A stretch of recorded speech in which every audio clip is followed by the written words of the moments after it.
primero, gracias a la invitación que me hizo Sergio, a ver Guapugatos, a Artefactos, Eddie, Carlos, y sobre todo gracias a los amigos que han estado conmigo y los amigos que han venido a este lugar recóndito en el fondo de Kendall. Eddie, la luz me está matando. Please. Killer. Y bueno, gracias a todos por estar aquí, por venir. Amigos de siempre, amigos que han estado ahí, que son familia, amigos que nos conocemos hace mil años y nos vemos esporádicamente y de momento han llegado y eso me anima mucho. Y aquí estamos para pasar un rato lo más ameno y despierto posible. Una lectura de poesía siempre es, los poetas siempre desaprovechan la oportunidad de explayarse, se sientan en su mesita, detrás de la mesita, leen sin parar, media hora, 45 minutos, se va, la gente recuerda un par de metáforas y se fueron.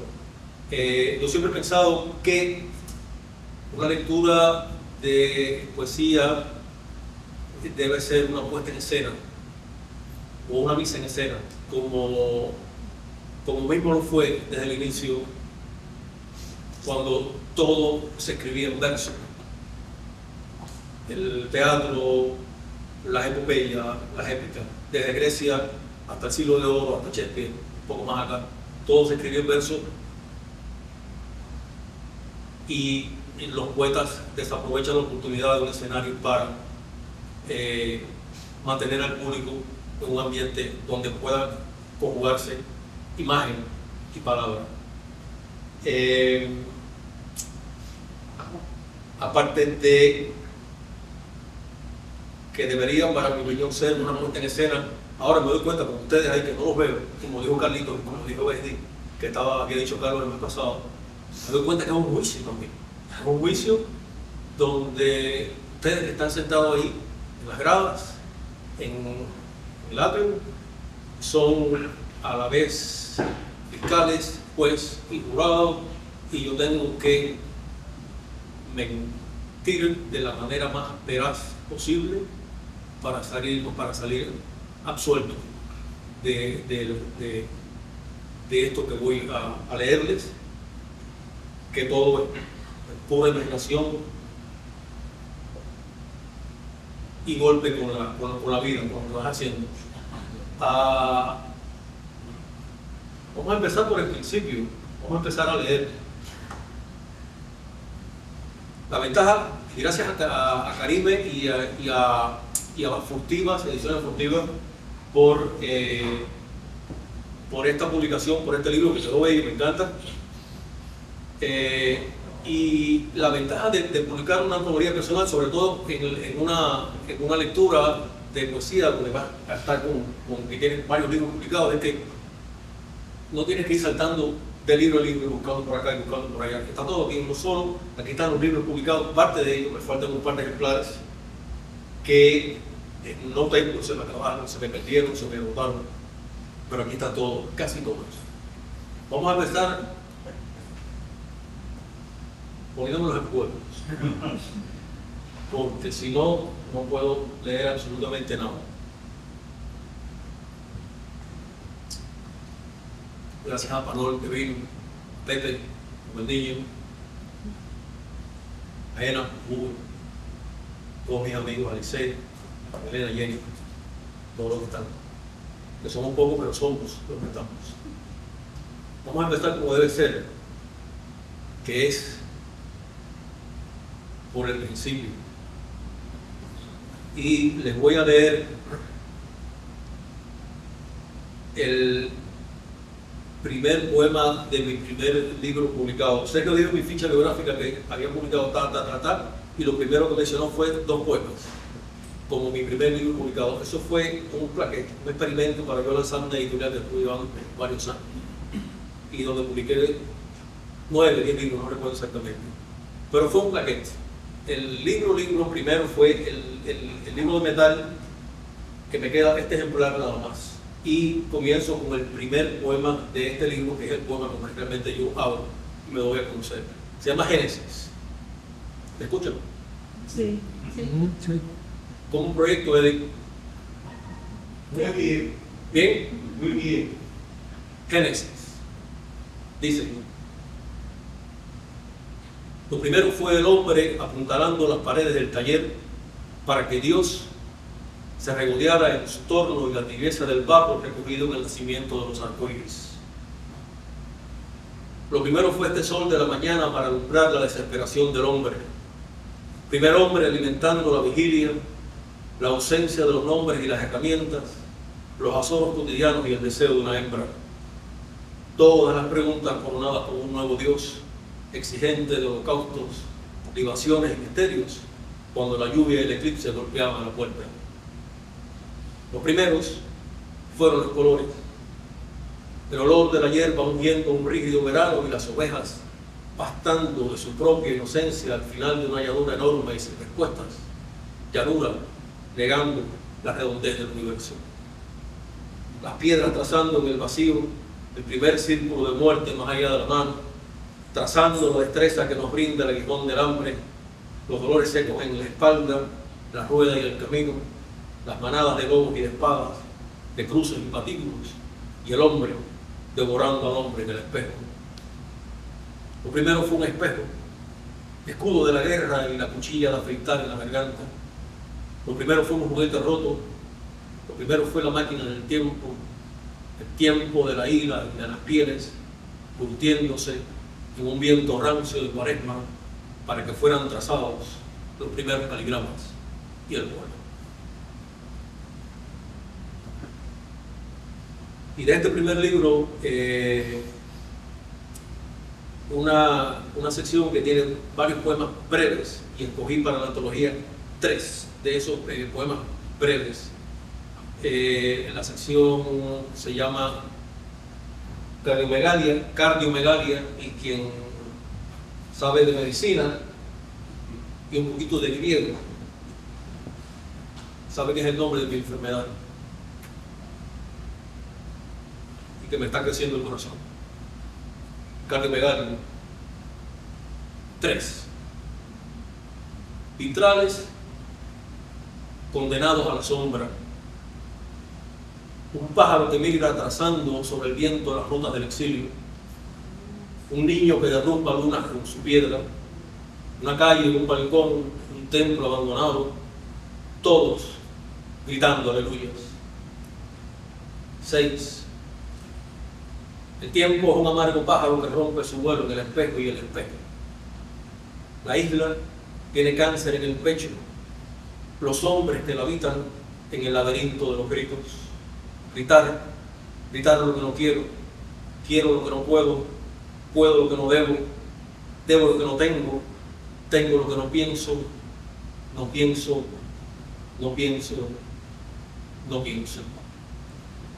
Y el número 8, sentirnos lapidados por la acidez del pan, frotar tu cuerpo al mío sin recoger la luz, andar como animal enfermo haciendo marcas al camino por una vena larga, tocar formas, sudores y distancias, parados en un parque que ya no suelta pájaros.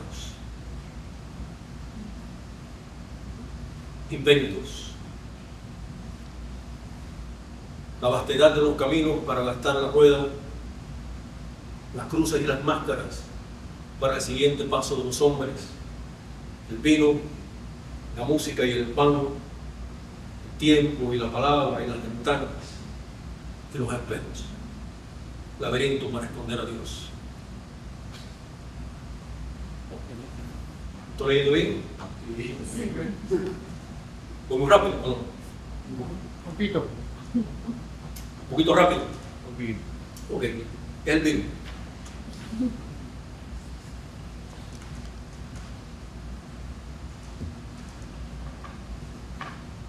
Sabes que todos los jueces son parcializados todos. Insaciables.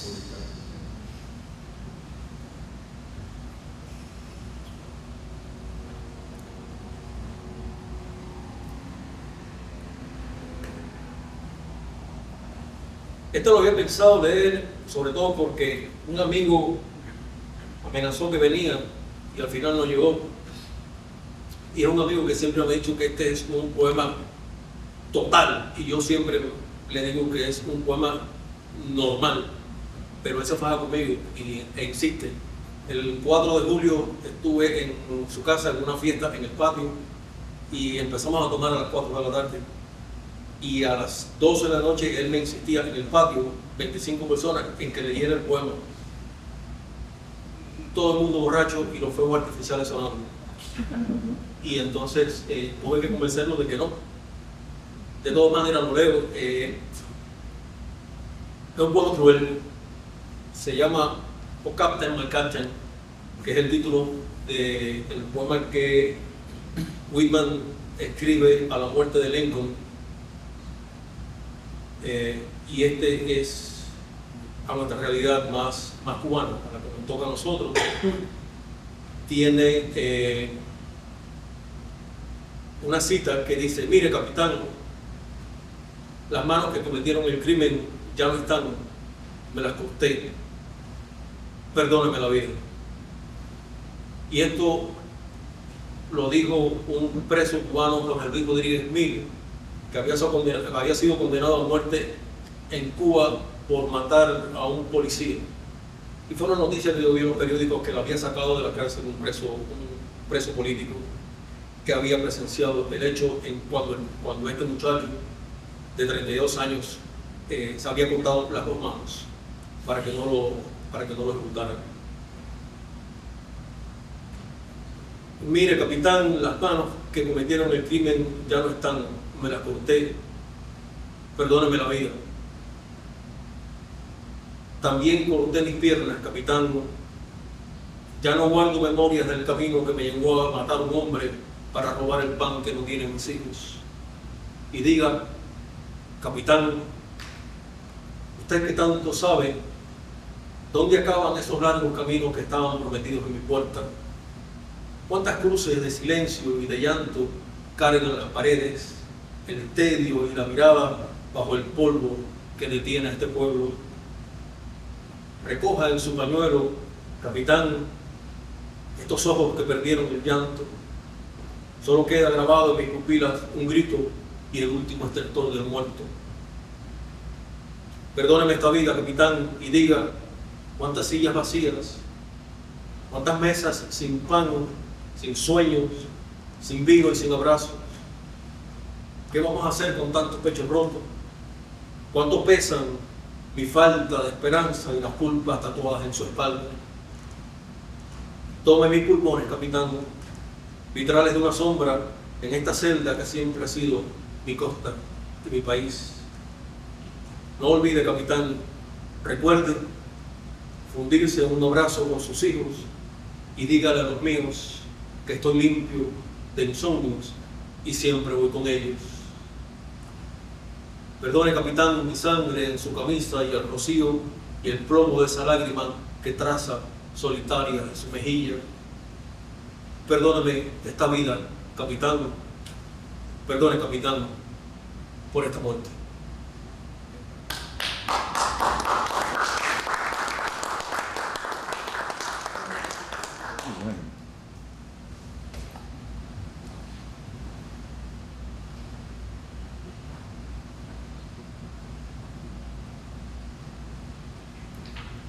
No se asusten que no los voy a leer todos.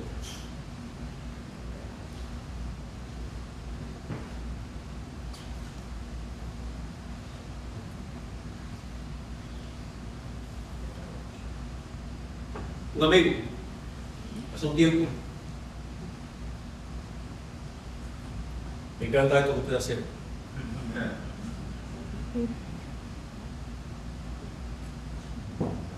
Habemos como 25 aquí, podemos compartir si quieren.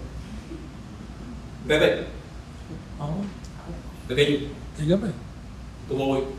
No. Ya veo que estás tomando mucha agua. ¿Qué Era, estás era una copa de agua, ¿Qué ¿cierto? estás tomando tú? No, yo nada. Solo te contemplo tomar a ti. Por favor. Con eso es suficiente, La copa de agua es para mí. La poesía es tuya. Un amigo, un músico, que vive en Holanda, y a pesar de vivir en Holanda se la pasa tocando danzones en su piano. Un día de visita a mi casa me dijo que para él nada más que existían dos soledades: Cuba y la música. Y yo le dije: Gustavo, dame 2 días. No te voy a responder ahora, dame 2 días. Y escribí esto que se llama Soledades, y está dedicado a Gustavo Corrales en su exilio y en sus 2 soledades: Cuba y la música. Soledad de soledades, cantando un salmo terco entre las casas que guardan la memoria y el olvido del pecho de los hombres. Soledad de una calle, de un muro, de un hombre que arde en su silencio a las puertas de un templo abandonado. Soledad del que predica entre los muertos. Soledad del que olvidó toda su infancia. Soledad del que espera por sus hijos sabiendo que son un polvo de la guerra. Soledad del caminante en el desierto. Soledad del guardaluz del faro. Soledad del guardapuentes en los ríos. Soledad del corredor de fondo. Soledad del animal sangrante en el fondo del viento, al final de los arcos, del ansia de una flecha. Soledad del rey en su miseria. Soledad del bufón, del arlequín, del loco, del que regresa sin heridas y con la frente abierta. Soledad del que se marcha y nunca llega. Soledad del niño en la ventana esperando otro sol y unos padres adoptivos. Soledad del que promete multitudes y sabe que es mentira. Soledad de la sombra en la penumbra. Enorme soledad de la penumbra que cubre mi país. Soledad del traidor, del mármol de los héroes, del verdugo, del santo, del que espía. Vacío y soledad de una mujer en las aceras del alba, cargando en todo el cuerpo el semen de la noche y una libra de pan para sus hijos. Soledad de los pájaros que martillan la mitad del día, techo y sal de quien no tiene pan ni casa. Soledad del suicida en el último espejo. Soledad de quien recuerda el rostro de sus muertos, sabiendo que muere por la tarde. Cansada soledad de Dios y de una espada. Soledad y vacío en el silencio de la música y un piano cayendo interminable en el asfalto. Soledad de quien descifra el paso de las horas ya de números vestidas. Soledad de la palabra en el silencio del poema. Soledad de quien escribe estas palabras que ya no significan palabras, tatuadas en la sombra como la luz talada en el silencio.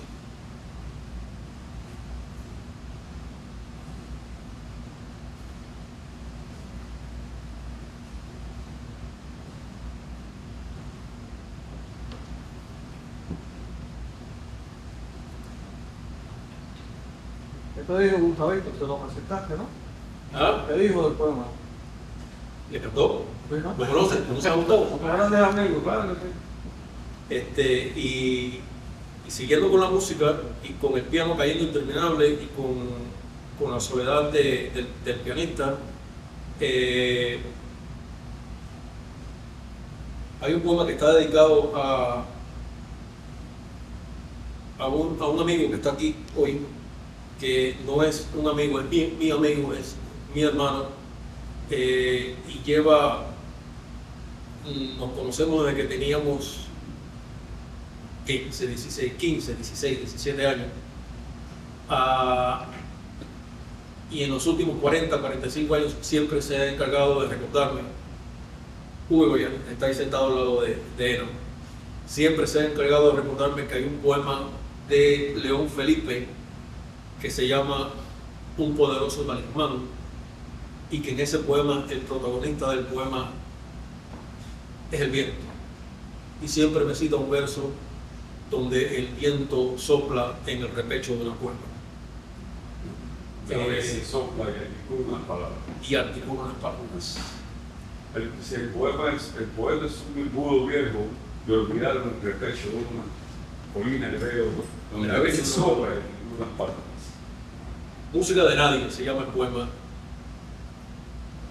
y está dedicado al viento de León Felipe y a Hugo Goyanes, dueño de una música de nadie, música presa de la luz.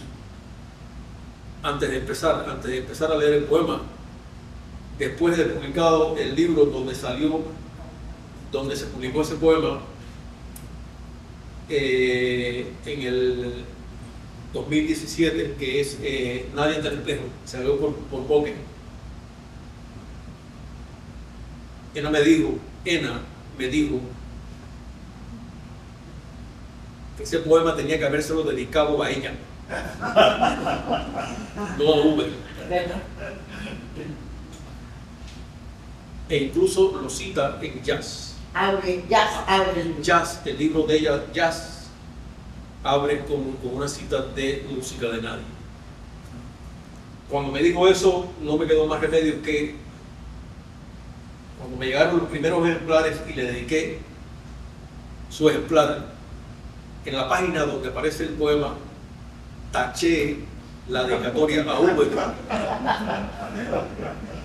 y le dediqué el libro en esa página, con la dedicatoria a Uber borrada total, ¿sí? con un plumón negro. Pero de todas maneras los demás ejemplares estaban con la dedicatoria a Uber Goyanes, dueño de una música de nadie, música presa de la luz. Música de nadie. Dice, el primer saxofón lo inventó el hombre soplando en el repecho de un viejo caracol, imitando las palabras del viento a la entrada de una cueva. El primer instrumento de cuerdas lo escuchó el hombre en una música de nadie, en el silencio que arma la pradera, disparando sus flechas contra el corazón de los bisontes. Y una alta noche, en el círculo de miedos que interroga el fuego, en el círculo de almas que proyecta en las paredes de la cueva 20.000 años de la misma sombra, el hombre tensa la cuerda de su arco, poniendo soledades y música de cámara en las palabras de los ancianos de la tribu. Y luego el silencio, el hondo silencio que nos aplasta el pecho después de un solo de saxo o de un solo de cello.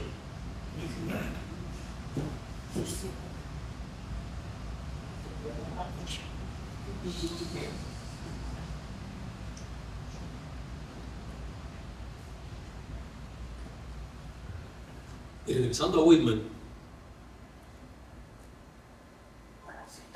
que es una presencia en mi poesía, Whitman Borges, Quincel,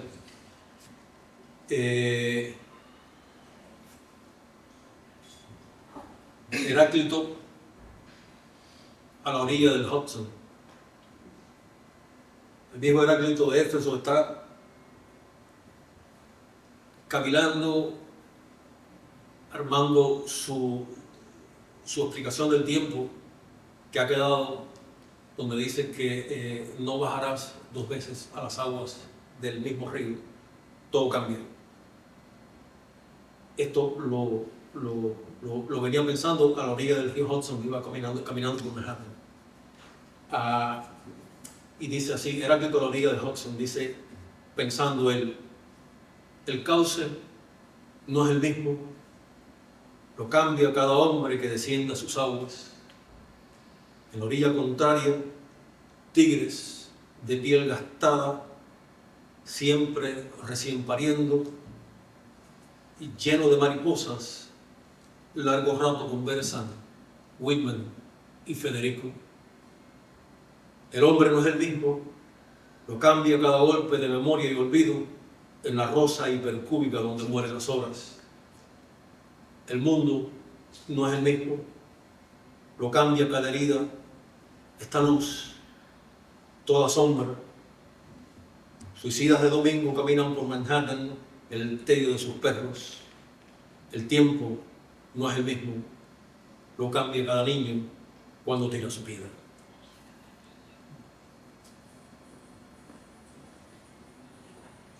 Y aquí, 3 poemas donde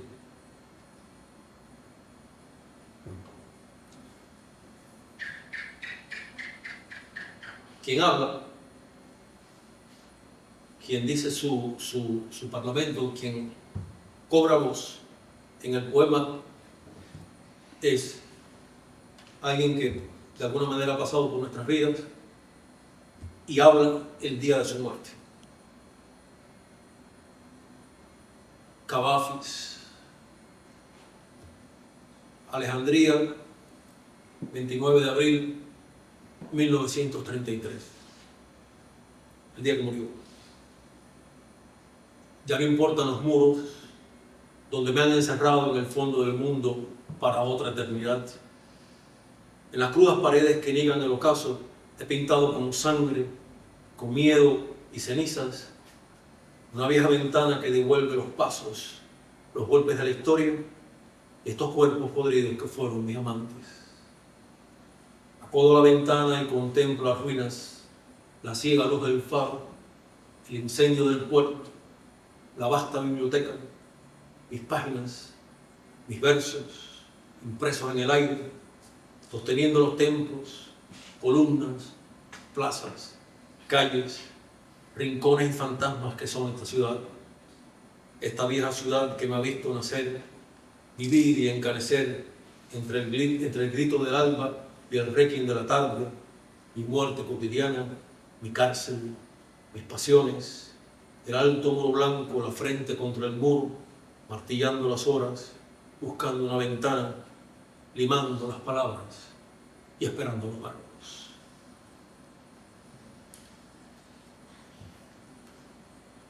Lorca, el día que lo fusilaron, camino de Biznar, 19 de agosto de 1936, 4:45 de la mañana.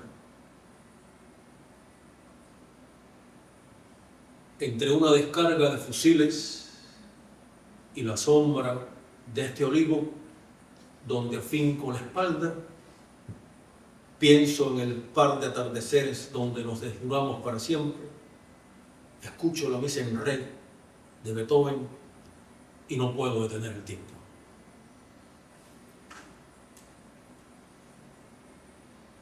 Y el tercero se llama The Falling Man, The Falling Man, el hombre que cae. Parola. Es la foto de Richard Drew, fotógrafo de AP, del hombre cayendo de cabeza de las torres el 11 de septiembre del 2001. La foto más famosa y el hombre que nunca han podido identificar. Va cayendo con una pierna estirada y otra pierna recogida, parece que está dando un gran jeté de ballet, pero al revés, hacia abajo. Cada vez que publico esa foto en mi Facebook, todos los 11 de septiembre, Facebook me la borra. Dice que es muy material sensible, la publico al día siguiente y entonces me cierro la cuenta por una semana. ¿Qué vamos a hacer? Seguiremos con el 11 de septiembre. The Falling Man es el hombre que está cayendo del edificio, es el hombre en su último monólogo, el monólogo interior de ese hombre que cae. New York, 11 de septiembre de 2001, 9:41 de la mañana, ante una fotografía de Richard Drew. Mis hijos, mis padres, mis hermanos, la mujer que me despide al alba, mis amigos, mis deudas, mis silencios, la sal del camino, los gritos, las heridas que sanan al instante y las que nunca cierran, como salmo, como manos cansadas que se hunden en el dolor que me revienta el pecho, el aire que me falta mientras caigo como un caballo de cristal y acero, que saltan conmigo al horizonte, esta bandada de pájaros escritos, en el viento y en los últimos latidos, la palabra, la memoria, las cenizas, la certeza de llegar a tiempo, la resurrección, los hombres rotos, los que sangran conmigo en el olvido, las patadas que regala la vida, la libertad de decidir mi muerte, la certeza de llegar a tiempo, el abrazo a mis padres, a mis hijos.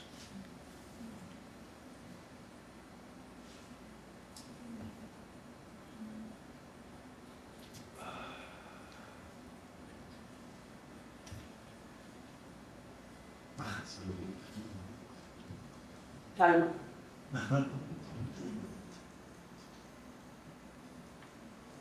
Estoy sudando. Ahí está bien. Ahí está bien.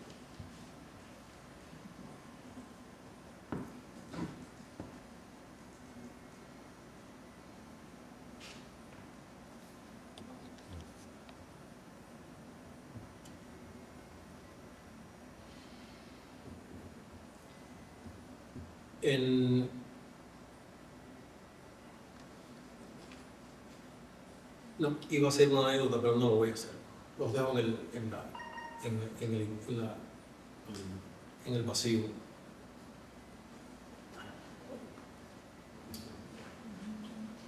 Y ahora que la nombraste, todos queremos conocer, escuchar la anécdota. Es una táctica para hacerlo, ¿verdad? En el verano del 2017, sí, verano del 17, yo me fui a España, a Madrid, disfrazado de periodista a cubrir un evento de cine, los premios Platino, por el periódico donde trabajo. Y en una conferencia donde estaban todos los participantes, la prensa y todo, alguien que iba a empezar a dar la conferencia dijo: esto va a ser aburrido. Voy a citar a alguien que es un escritor famoso que ya lo dijo y lo vuelvo a decir, y la frase la hice mía: esto va a ser aburrido. Los que no aguanten se pueden parar y pueden salir sin ningún tipo de problema, pero por favor, sin hacer ruido para que no despierten a los que ya se quedaron dormidos. Esa era la anécdota. De Nadie ante el espejo, que se publicó en el 17 por Bokeh, una pequeñita serie que no es de Netflix, pero es una pequeña serie de poemas que se llama Los trabajos del hombre. El poeta. El poeta que cantó desde el silencio, moldeando en los escombros las palabras que detienen el golpe de las horas y procuran el pan y los abrazos. El hombre que cayó junto al silencio cuando fue traducido al esperanto y acusado de apátrida y traidor, de maricón y abusador de niños, con las manos cortadas y sin pechos. Dante, Lorca, Mayakovsky, Pound, Padilla, laureados por decreto con destierros, con celdas de castigo y con suicidios.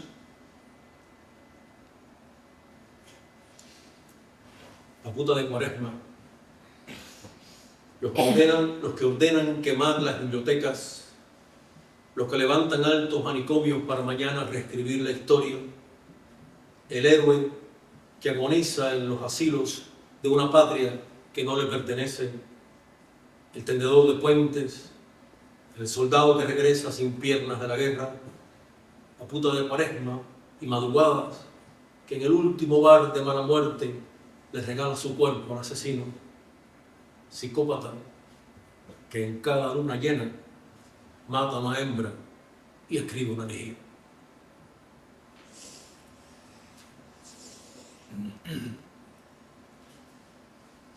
Y el tercero de los oficios del hombre se llama El viejo payaso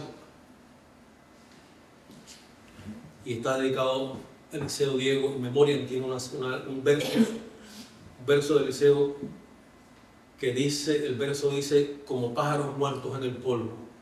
Y el poema El viejo payaso dice: el viejo payaso que habla con su hijo, martillando en el viento las palabras y aconseja en silencio las maneras de inclinarse ante un público sin rostro que alienta y petrifica las tinieblas, y acabada la luz del espectáculo, en un circo preñado de fantasmas como pájaros muertos en el polvo, guarda su corazón en el armario, se limpia el maquillaje ante el espejo y esconde las heridas y una lágrima que la vida ha tatuado en su mejilla.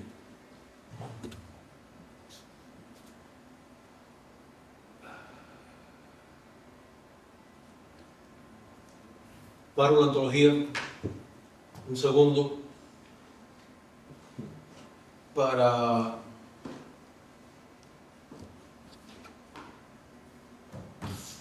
complacer a Sergio y a Tony. Les voy a leer unos pequeños cuentos de este libro que se publicó en el 2020,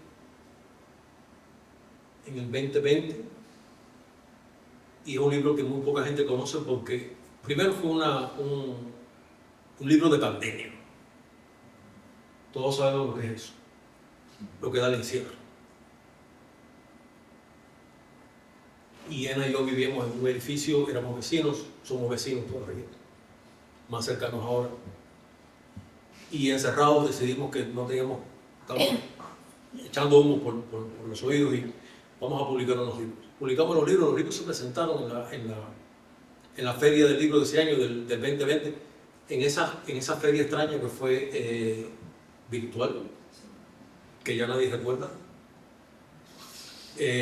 Los libros se hicieron, fueron 100 ejemplares que hicimos, encuadernamos la mitad, la otra mitad, a principios del 21 me fui a Nueva York, nos fuimos Uber y yo a Nueva York, y de regreso, después de un diluvio universal de 3-4 días en Miami, la caja donde estaban los libros para encuadernar estaba llena de agua mojada, se echaron a perder, se perdieron, pero quedaron un puñado de ejemplares y unos amigos que tienen unos ejemplares también. Este se llama Los espejos, los sueños, la muerte, y como le dije a Sergio, son textos muy poco conocidos y es narrativa, mini cuentos, pequeños cuentos compactos, flash fiction como le llaman en inglés, y todos tienen que ver con el tema de o los espejos, o los sueños, o la muerte. El sueño del emperador. Pepe, voy a leer el narrativo. Venga. ¿Y tú eres algún lado? El sueño del emperador. Hoy se cumplen 30 años del día que le cortaron la lengua. Los altos magistrados hicieron cumplir en toda su extensión y rigor la escritura sagrada de la ley, y esa fue, y será, la última exigencia para que él pudiera ser ayuda de cámara, el sirviente más cercano del emperador. Esta noche, como todas las noches desde el principio del tiempo, le desteje la trenza y lo peina, asiente con un leve movimiento de cabeza a un par de confidencias palaciegas, mientras lo viste para el sueño, apaga una tras otras las lámparas de papel perlado, todas, menos la tenue luz que está junto a la única puerta del cuarto, y se retira sin dar la espalda ni levantar la mirada. Esta noche no ejecutó el último fragmento del ritual. Se despidió del hombre macilento que alentaba en el espejo, pero no corrió la cortinilla de seda que debía cubrirlo para que no escapen ni regresen los sueños. Al despuntar el alba a la mañana siguiente, como todas las mañanas desde el principio del mundo, regresan con la misma bandeja cargando incienso fresco y té caliente para romper las horas del ayuno. Los guardias retiran sus armas y entran en la habitación. Sobre la estera destinada a los rezos, duerme un tigre blanco y rojo justo a los pies de la cama ensangrentada del emperador.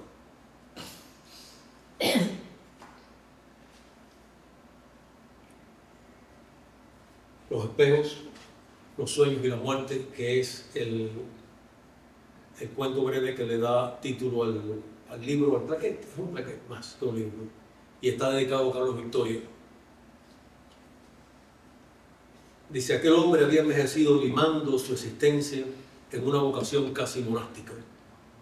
Consumía los días de su vida dedicados al estudio de 3 materias inacibles: los espejos, los sueños y la muerte. Su erudición sobre estos temas era bien conocida en todos los confines del imperio. Una noche, encerrado a cal y canto en su laboratorio, definió que los 3 elementos que alimentaban sus vigilias convergían en un mismo punto y que ese punto final estaba al otro lado, en la otra orilla de ese río que es la vida.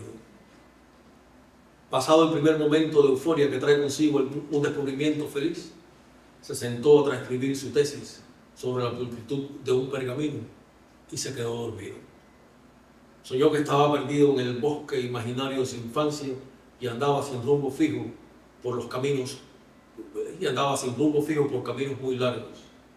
Cargaba con siglos de cansancio hasta que lo detuvo la enorme luna de un espejo que en medio de la vía lo invitaba a entrar. El hombre traspasó los umbrales, se aventuró en el camino del espejo y vislumbró, ya sin cansancio, la promesa de una luz colgada al horizonte. Es que los estoy leyendo como si fueran poemas, y no son poemas. Es que son poemas. ¿Eh? Es que son poemas. ¿Son poemas? Sí. Este no es un poema, este es un cuento. Se llama El sueño del mulá. Dice, Mohamed Umar, el gran mulá de Kabul, era perseguido por un sueño recurrente. Todas las noches se soñaba, siendo todavía un niño, en su aldea natal, abriendo una tras otra las jaulas y dejando escapar los pájaros cantores que criaba su padre. Y soñaba la sombra de su padre rompiéndole sus cometas y golpeándolo hasta sacarle un ojo. Como todas las noches, escapaba del sueño con un intenso dolor de cabeza y del cuenco vacío brotaba una gota de sangre que le surcaba la barba hasta la comisura de los labios. El mismo día que entró con su ejército a la ciudad y tomó las riendas del imperio, les prohibió a los niños empinar sus cometas y a los hombres la crianza de pájaros cantores. El que violara el decreto sería castigado con la pena de muerte. Detener el presente era el único camino que tenía el mulá para anular el porvenir y borrar el pasado. Mohamed Umar, quien fue por muchos años el gran mulá de Kabul, hoy es otro prófugo en las piedras del desierto y ya no sueña. Ninguna pesadilla lo despierta en la alta noche. En la tienda de campaña, junto a su cabecera, también duerme un viejo ejemplar del Corán y su fusil Kalashnikov, listo para disparar contra las sombras que vendrán en la mañana.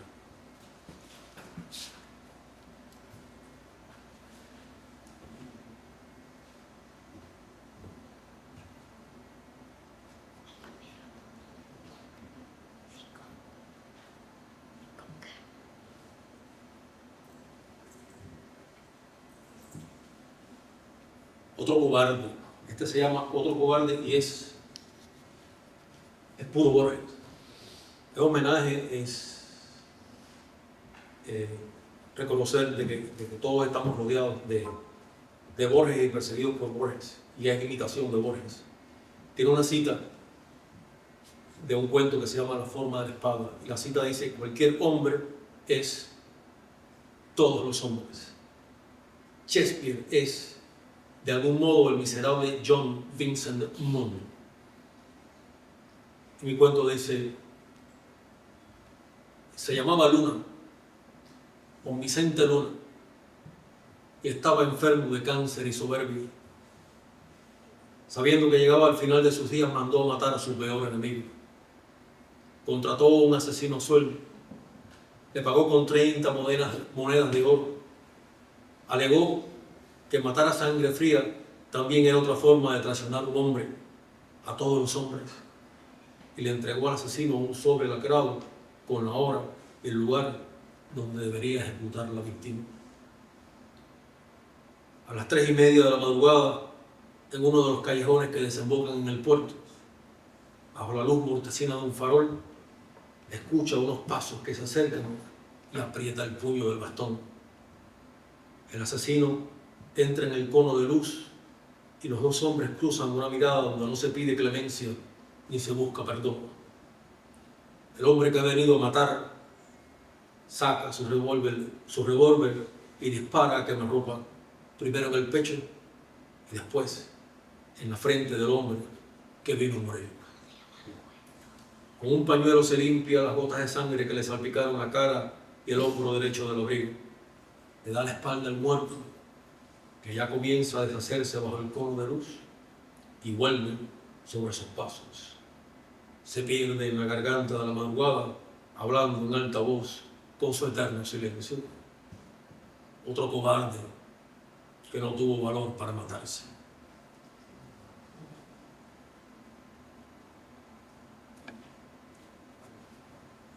Y el último de los cuentos, que nos toca mucho, se llama de la sentencia de los pueblos.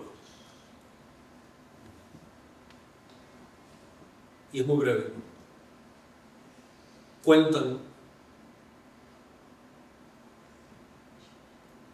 que en una de las antiguas provincias de ultramar, al otro lado del mundo, a los traidores y a los héroes les cortaban la lengua.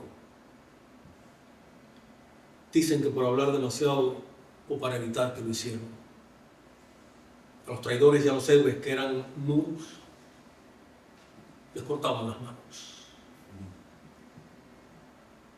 Cuentan que todos los días, a la caída de la tarde, el tirano convocaba a los hombres y daba un discurso interminable desde la plaza central de la ciudad hasta los pueblos de todos los confines.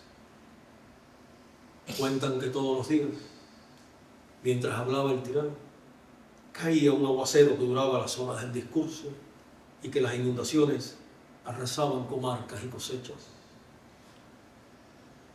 Cuentan que los habitantes del lugar, en un acuerdo tácito, decidieron ajusticiar al caudillo, resumirlo a la eternidad del silencio, y que ahora, consumado el magnicidio, la sequía arrasa el país.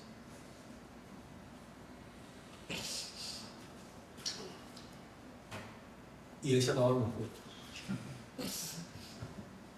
Oh, sí, tengo otro. ¿Me perdí? Bueno.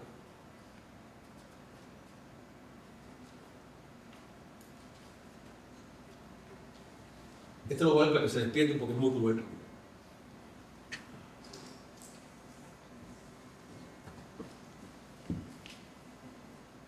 Y además,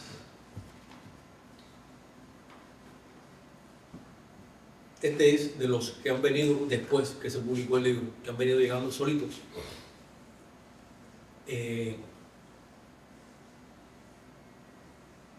Y lo bueno que tiene es que por lo menos la mitad, el inicio, la primera parte del cuento, que es muy breve pero que está partido en dos. La primera parte es, como diríamos en Netflix, basado en hechos reales.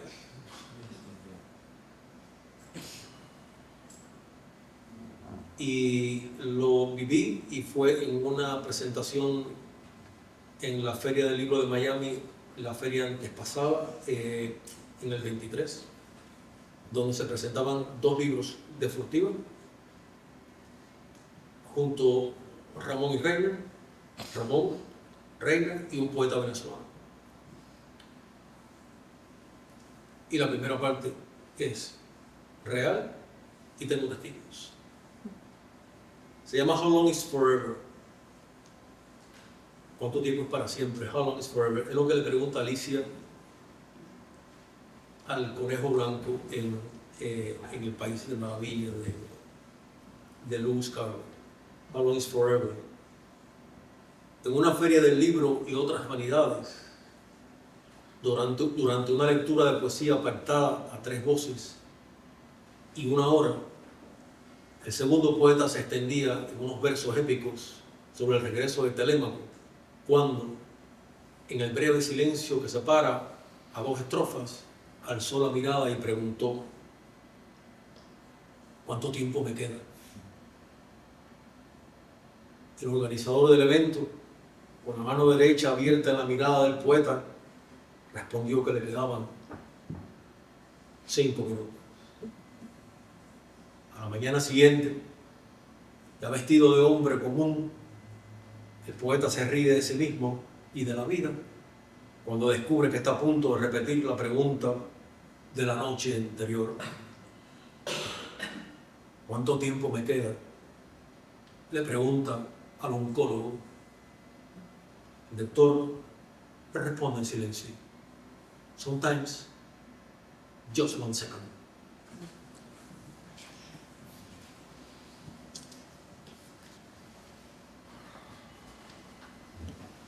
Seguimos. Eddie, no los veo. Queda más firme. ¿Eh? Bueno, estamos aquí, no nos hemos ido. Aunque no nos veas. Era, ¿cómo estamos? Vamos entero. ¿Eh? Vamos entero. En serio. Como le dice Alcaraz, el tenista, no, estoy hecho todo. No, y esto de prender y apagar la luz no permite que nadie se quede dormido. Y si no, en silencio, ya saben. Me quedan. ¿Me están midiendo el tiempo, Ana? Claro, Pero si, ¿quién viene detrás? ¿Hay otra actividad te detrás? queda la firma el libro, la conversadera, la pregunta que te van a hacer. ¿Eso qué crees? Ok, entonces vamos allá.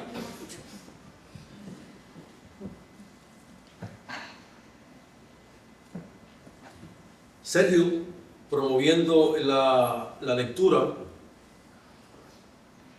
voy a tener que mencionar más a la gente que está en el público,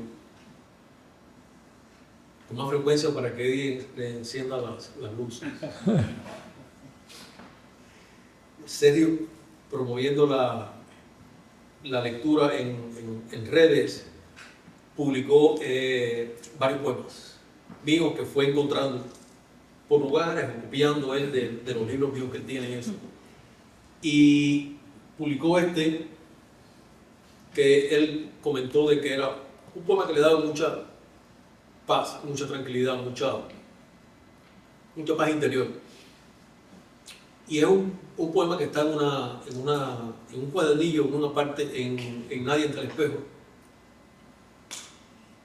que se llama, ese cuadernillo, esa parte del libro, donde están esos poemas, se llama Padres e Hijos, y son poemas dedicados a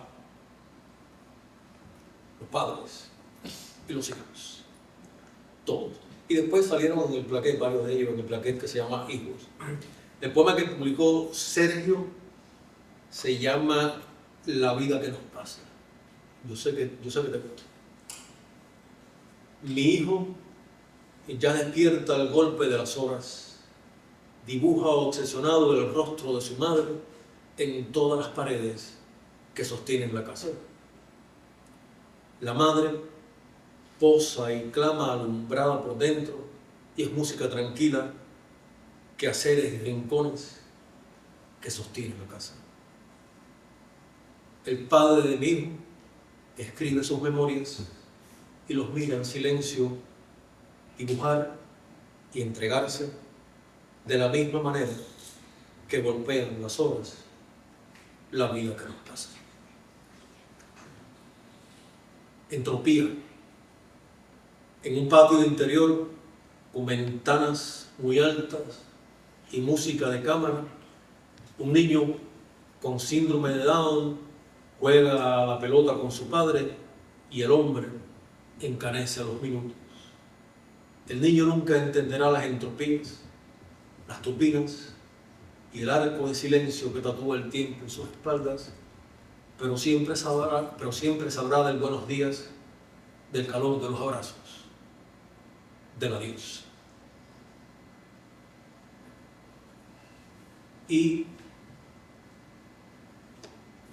pasión de ánimo.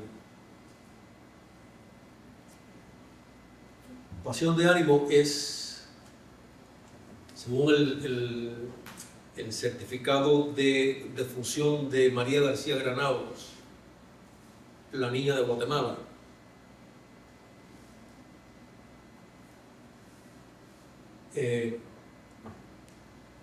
escrito y está ahí en los archivos. Dijeron los médicos que había muerto de pasión de ánimo.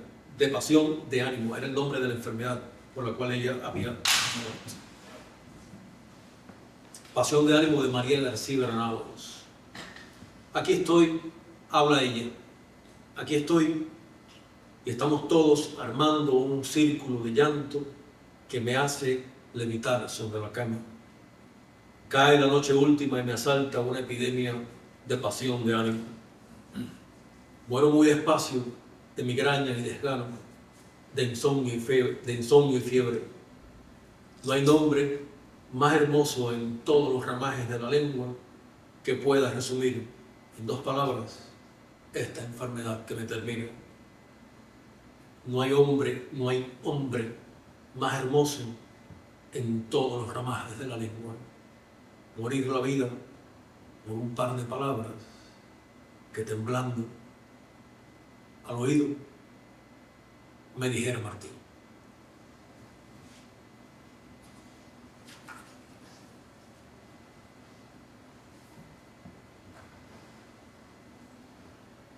Mi padre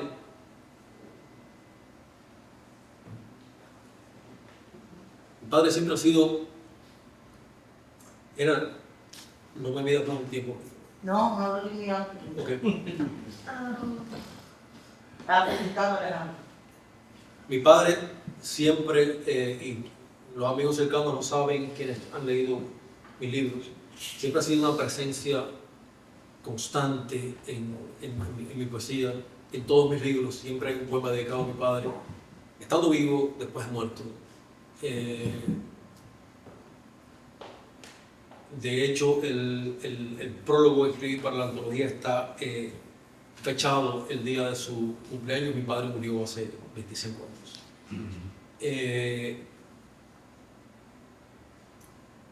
El último poema de mi primer libro publicado, del Libro de Metal, cierra con este poema el libro. Se llama Última Casa de Ceniza, y aquí voy a extenderme un poquito nada más que por el tema de mi padre y mi madre. Esta se llama Última Casa de Ceniza y tiene una cita de Juan Ramón Jiménez que dice: cuando el aire, suprema compañía, ocupa el sitio de los que se fueron. Hay un manto de cocuyos muertos colgando en las paredes de la casa, y ahí está mi padre martillando el silencio de los que salieron a la calle en pleno día sin darnos la noticia breve de su rumbo hacia la grieta del espejo que detiene los rostros cotidianos y el regreso. Padre, ¿qué hay detrás del horizonte? ¿A dónde ir ahora que nos hicimos mar, imitando los juegos perdidos en la infancia, cuando la espada de las horas nos golpeaba sin que supiéramos tener el filo de la vida? ¿Qué hacer ahora que estamos detenidos, esperando el regreso de los perros infinitos que ladran con un doble nudo en la esperanza, rumbo al lugar donde mañana recogeremos lo que nos toca de locura? Hoy, estar vivos es perseguir lo que nos toca de barranco. ¿Cuánto, Padre? ¿Cuánta herejía en el costado del sol y de los hombres? ¿Cuánto polvo en los rincones y las tejas de la casa, donde antes la lluvia bendecía con sus cauces la historia feroz de los viejos ahorcados y los cuentos de fantasmas que con un hilo de voz nos decían los mayores al anochecer? Cae sobre las casas y las calles enfangadas la primera mordida de la noche, y ahí está mi padre, sentado en la ventana alta, trazando círculos de espanto en su sombrero, moldeando la herramienta que detiene el tiempo, conjurando un mínimo y cómplice solsticio para la próxima estación de aves migratorias. Ese es el poema que cierra el libro de metal, y este es el poema que cierra el libro de silencio con Mi padre ya muerto. Se titula Mi padre. Mi padre, su presencia en los rincones de luz, en la luz de todas las mañanas, porque lo encuentro sentado bajo la atrocidad de cada mediodía.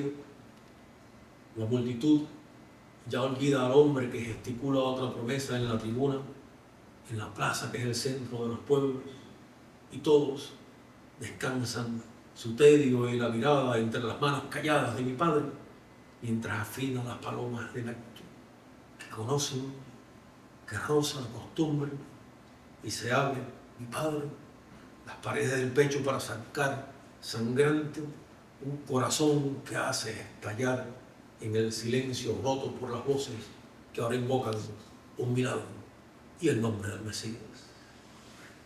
En el último plano de la escena el podio está vacío. Ya no hay voz martillando sueños en el polvo sobre la frente de los hombres, mientras sigo en silencio el camino marcado en las paredes de la noche. Y déjenme quitar estas cositas tan feas y que ayudan mucho.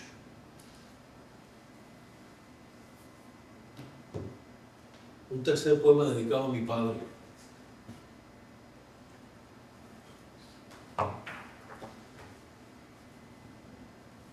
En los últimos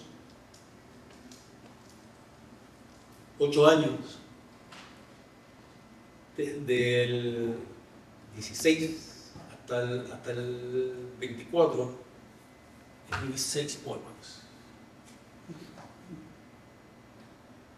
En enero me cayó el yello.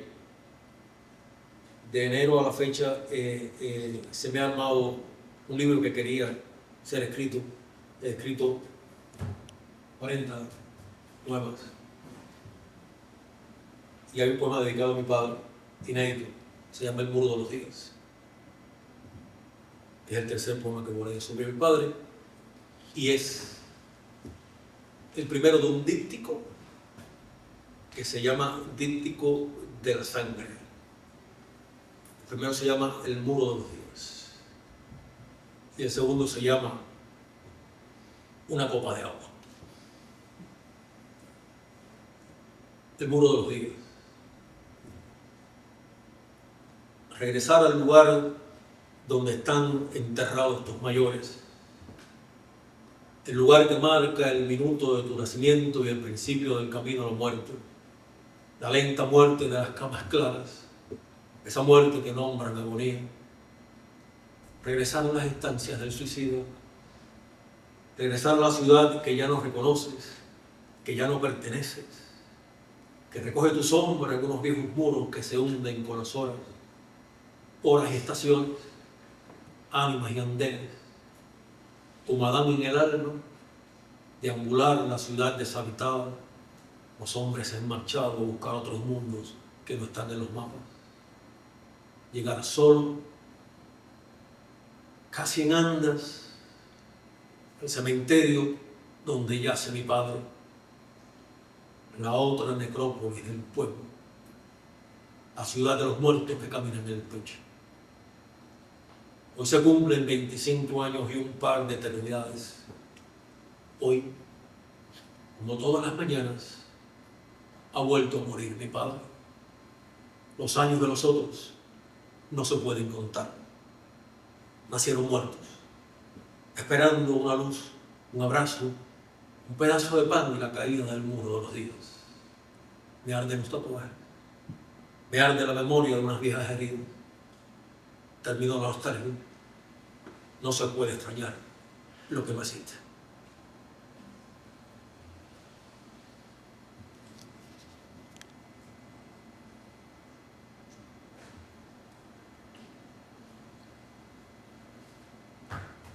Cuando Sergio me invitó a leer,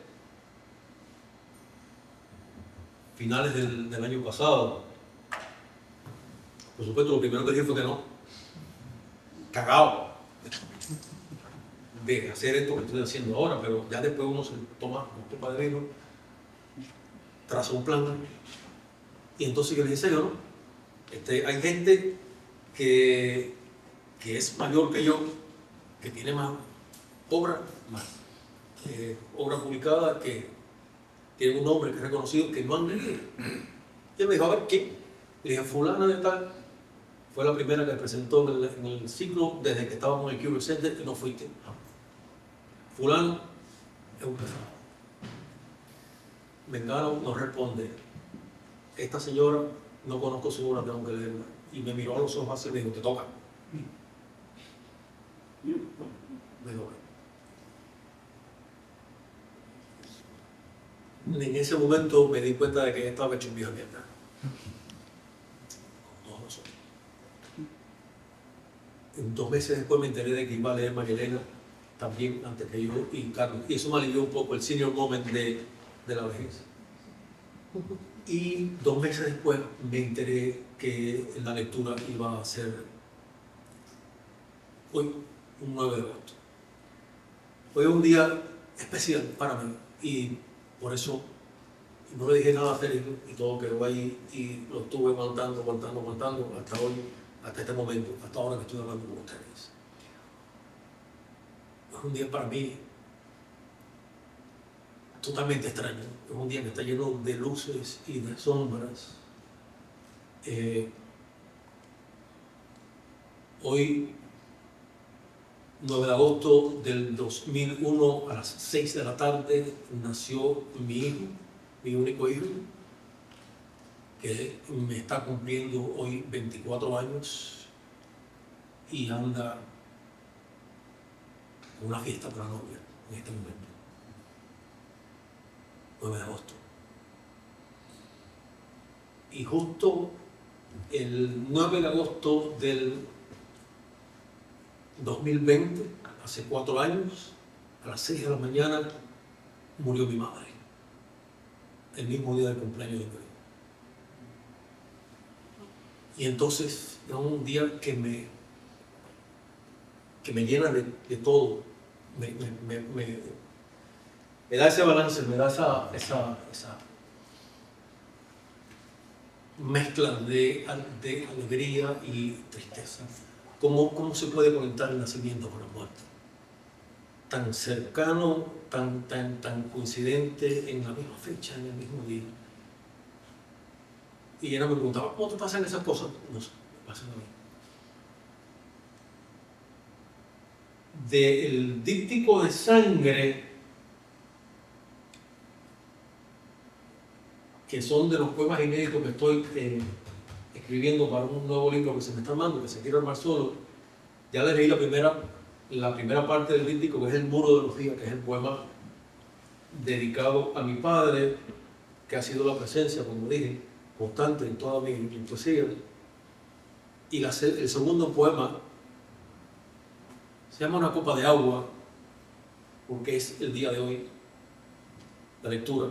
Por eso decidí que la lectura se llamara Una copa de agua, porque es el primer poema que le escribo a mi madre. Nunca antes le había escrito un poema a mi madre. Y este es el primero y es una copa de agua. Es un texto en prosa como el de mi padre, y aquí estoy contando lo que hay, lo último que vi en el altar de mi madre en el último viaje que fui a Cuba a verla un año antes de que ella muriera. Una copa de agua. En el altar de mi madre, que hoy también, como todas las mañanas, se me acaba de morir. Una vela que termina, la Virgen con sus guanes, una piedra del cobre, una herradura, un retrato de familia donde todos sonríen el sepia de los días y donde todos se fueron a caminar el mundo, el nuevo mundo, el otro mundo, una copa de agua bendita donde nadan los muchachos que se ahogan cruzando la frontera, un campo sembrado de metralla, su ejemplar de mi libro de silencio, un pañuelo con un compás bordado en una esquina, unas pocas monedas en un cuenco de barro, un caldero vacío que al caer de la tarde se llena de tristeza, una tristeza vestida de esperanza, el beso de la lluvia en los techos cansados, las ventanas abiertas, los dolores de parto, los abortos, las cesáreas, el olor de la sangre coagulada, una ceiba que ya no cumple años, una calle, un balcón, un templo sin vitrales, unos hombres que perdieron su sombra, la sombra de unos puentes. Todo lo que golpea y resucita en la memoria, lo que regresa del olvido, eso que algunos llaman patria, cubierto por un manto de polvo en el rincón más tibio, en el rincón más oscuro de la casa. El viejo caserón de los abuelos, donde late, sin miedo, el altar de mi madre.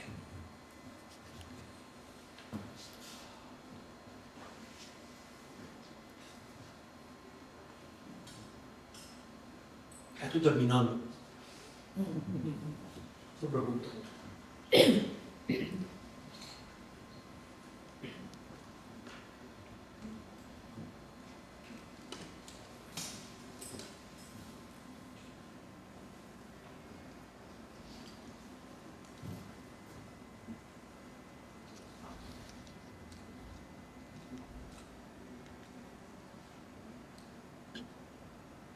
Aprovecho que Lisette está aquí. Eddie las luces para el público. Hablé de Lisette.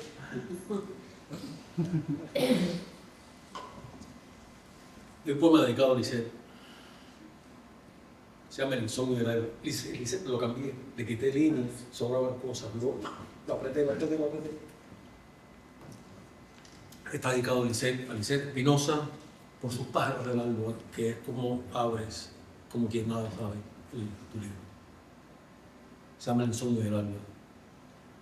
Aquí, en la noche de un cuarto donde la soledad y los deseos se abrazan en plena madrugada, las paredes sin cuadros ni promesas recogen el paso de unas sombras que escapan de la llama de mi lámpara. Lo único palpable entre mis manos, la penumbra y todas las palabras, donde la soledad y los deseos se abrazan matando madrugadas. Pájaros que picotean el alba en los acantilados donde rezan las columnas que arman la memoria. Unos cuerpos batidos por las olas contra las rocas de viejas catedrales y calles que regresan de la infancia como infierno y paraísos restaurados, como columnas que arman la memoria en los acantilados donde rezan los pájaros que picotean.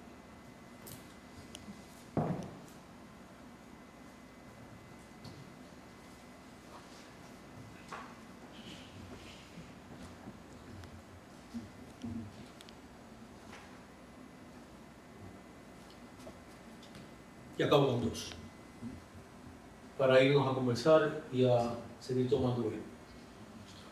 Acabo con dos, y esto es algo que me han ido saliendo y son cosas que uno va pariendo solo.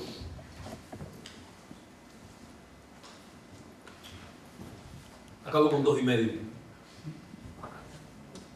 Sergio, promoviendo, publicó también este poema que se llama Principio y Fin, que es un poco el antecedente de los dos últimos poemas que voy a leer. Es un experimento jugando con la sonoridad de las palabras, sobre todo, y con la enumeración de las palabras. Este poema que está en Nadie del Espejo, por alguna razón que ya olvidé y nos puede pasar a todos, nunca lo incluí en la antología, por eso lo estoy leyendo acá y me da razón para hacer una revisión de la antología e incluirlo. Se llama Principio y Fin. y dice: escribir en silencio, esperar en silencio, olvidar el silencio, vivir, caer, moldear, gritar, partir, matar, volver, preñar, temer, creer, buscar, morir, temblar, decir, llorar, latir, contar, crecer, coser, herir, perder, colgar.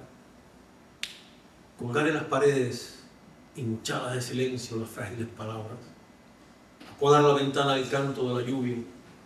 Deambular la memoria donde rompen las olas, las bocas del alba. Dudar a cada instante de la vida y el tiempo, de la historia del hombre, del principio y el fin, de la ficción que es Dios y todo pensamiento.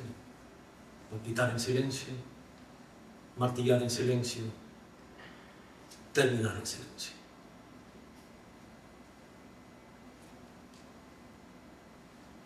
Y el último que les voy a leer.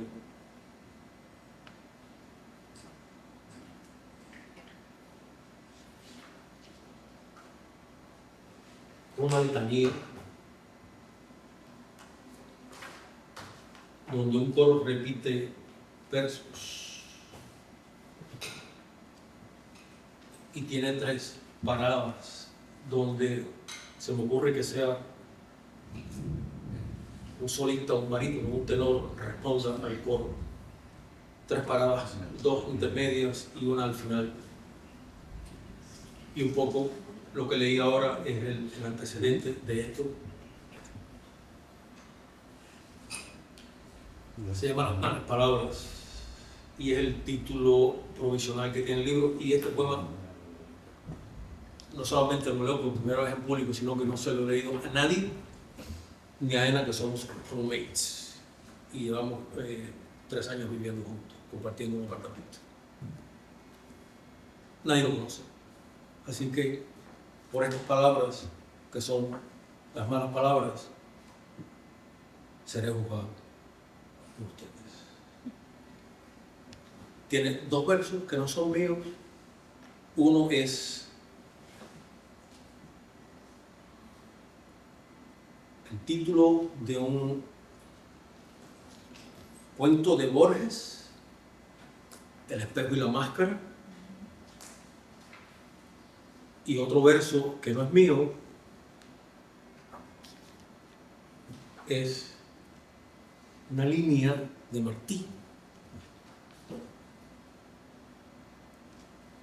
en su carta de despedida a su madre, firmada en Montecristi 1 mes y medio antes de morir en Dos Ríos. No lo voy a decir, esto lo pasado. Las malas palabras. Y es una letanía.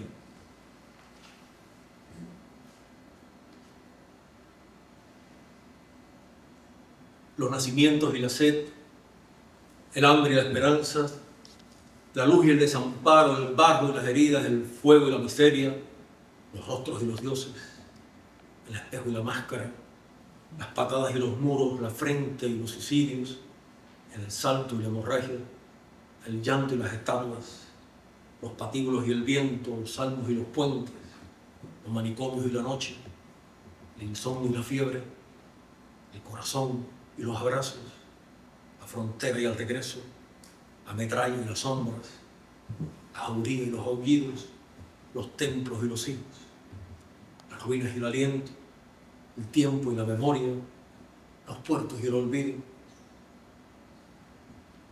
Disponer el olvido como quien prepara sus armas para un duelo contra el paso de las horas. Un duelo que es caer cada minuto del minuto de la muerte, como quien ordena el perfecto caos del universo, de la ficción que es Dios y todo pensamiento. Disponer todos mis papeles y mis cartas, mis versos, mis palabras. Escribir unas malas palabras que sean testamento y epitafio. Disponer, escribir, esperar. Esperar en silencio los ponientes y el alba, el hombre y los latidos, el cansancio y la diáspora, la rabia y la impotencia, la soledad y los rosarios, los testamentos y la fe, el horizonte y las cenizas, las manos y el instante, los obeliscos y la niebla, la metástasis y el pan, los umbrales y la espera, el vino y los naufragios, las blasfemias y la bulia, la eternidad y los relojes, la soberbia y la guerra, las derrotas y los signos, las cicatrices y las plazas, los claustros y la ausencia, las ciudades y el mundo, la cuaresma y el espanto, el miedo y las plegarias, la piedad y las mortajas, los sepulcros y las casas. Cayeron las paredes de la casa, no podemos barrer tanta ceniza, anida el frío en el pecho de los hombres, pájaros ciegos siguen volando al sur, hay un árbol que llora soledades, la ciudad es testigo de silencio, la cruz de sangre es bandera del país, el mundo avanza con el pecho roto, el sol ya muerde en los bordes de la noche. Sácame a la luz que antecede al final, al grito, el temblor de la última luz, antes que mueran la voluntad y los sentidos, la libertad y las utopías, la palabra, los discursos, la poesía y los demonios, la penumbra y la armonía, las masacres, el destierro, las calendas y el eclipse, la justicia y los mártires, las sentencias y las puertas, los condenados y los sueños, los pecados y las piedras, las culpas y el infierno, los caminos y los pueblos, las catedrales y la lluvia, los imperios y la música, los incendios y las olas, los escombros y la historia, las catacumbas y el vacío, la sangre y la inocencia, la verdad y la ternura, vigilia y los bestiarios, las cruces y el abismo, las procesiones y el ocaso, los altares y la muerte. Despertar en plena madrugada con un golpe de tos y taquicardia, salir de un duro sueño donde fui perseguido por bufones de feria y profetas de barro, donde fui fusilado a cada hora y cuarto contra un muro de sangre y una fosa común. Despertar en un cementerio de palabras y no encontrar ni un solo candelabro en este corredor que atraviesa los días de mi vida. Regresar a ese golpe de luz que abre la frente y el pecho de los hombres. Regresar al misterio de los nacimientos y la muerte.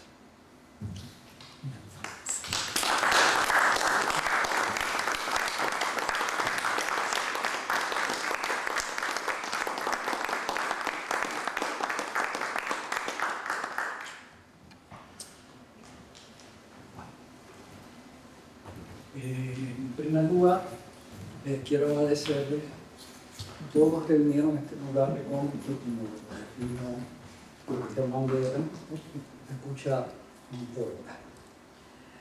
En segundo lugar, quiero darle las gracias a Artefacto por haber permitido este primer ciclo de escritores leyendo su obra, que permite conocerlos a fondo, vibrar, porque la voz le aporta a la lectura de un autor la emoción que a veces no sentimos del desapego. No somos nosotros capaces de sentir. Y en tercer lugar, quiero agradecer muchísimo a Germán por esta lectura que yo creo que es mi opinión personal. Cuando un poeta es verdadero,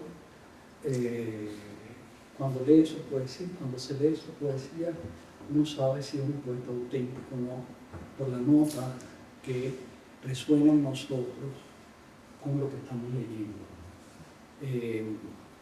Yo creo que no vinimos a enjuiciar, vinimos a ver algo que es mucho más íntimo, que es una injusticia, una forma de desnudarte delante de todos nosotros y sentir de otra manera a través de tu poesía como tú eres. Y de verdad, eso sí se agradece muchísimo. Entonces, Yo me atrevo a decir, por lo menos de mi parte, y creo que quizás todas las personas acá, te agradecemos este acto de sinceridad extremo que es leer tu poesía. Y yo desde lo personal te digo que te lo agradezco muchísimo. La palabra es de ustedes ahora, si quieren hablar preguntar y hablar aquí o afuera, ahora la palabra la tienen ustedes. Germán leyó, te lo doy las gracias, te lo toca a ustedes hablar. Somos jueces parcializados. Eso es importante. Como los comisionados del condado. No. Parcializado porque desde que, por lo menos en mi caso, desde que abrí tu primer libro, ya has sido una lectura recurrente. Es algo que disfruto muchísimo. Y que increíble, porque yo lo puedo citar. Cuando te vi la vez anterior con Carlos Pintado aquí, sentí pena cuando me fui porque no me acordaba de tu nombre. Son cosas que me pasan. Yo no puedo, incluso yo no me aprendo los nombres de los libros, pero cuando tú empiezas a leer los poemas, ya los empiezo a recordar. Ese es el viaje a través de tu poética, que es precioso, precioso. Muchísimas gracias, don Carlos. ¿De acuerdo?